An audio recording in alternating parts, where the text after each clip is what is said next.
जब केंद्र सरकार ने फ्यूल में 20% इथेनॉल मिलाने का प्लान बनाया था, तब उसका फायदा उठाने के लिए बिहार सरकार ने भी एक इथेनॉल पॉलिसी ड्राफ्ट किया था, जिसके लिए उन्होंने कई सारे इंडस्ट्रियलिस्ट के साथ MOU साइन किए थे और इन्वेस्टमेंट का उन्होंने वादा किया था। इसी में से एक थे बक्सर के अजय सिंह। उन्होंने 200 करोड़ लोन लेकर बक्सर में एक इथेनॉल प्लांट लगाया। सब सही चल रहा था। बड़ी बड़ी तेल कंपनियां उनसे इथेनॉल खरीद रही थी।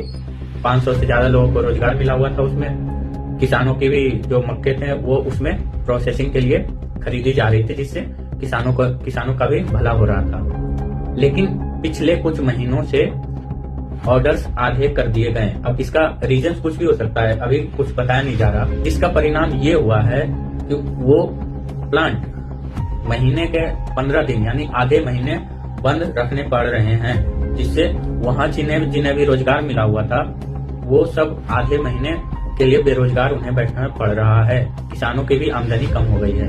अब अजय सिंह का कहना ये है कि हम बिहार सरकार और भारत सरकार से बात करने की कोशिश कर रहे हैं, लेकिन वहां से कोई रिस्पांस आ नहीं रहा। ये कोई पहला मामला नहीं है जिसमें कोई बिहार में बिजनेस से रिलेटेड इशू पे शिकायत कर रहा। पिछले साल भी मुजफ्फरपुर के चंदन राज ने भी यही सिमिलर शिकायत करा था।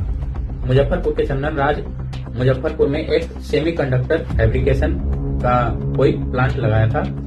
इंफ्रास्ट्रक्चर से रिलेटेड शिकायतें करी थी। उन्होंने कहा था कि यहाँ एक्सटॉर्शन जैसा भी प्रॉब्लम हो रहा है। वहाँ के जो लोकल गुंडे हैं उनसे फिरौती मांगते हैं। तो कंक्लूजन ये है कि बिहार में सिर्फ पॉलिसीज बनाने से बिहार के जो गंभीर इश्यूज हैं जैसे बेरोजगारी और पलायन सिर्फ पॉलिसीज बनाने से दूर नहीं होंगे।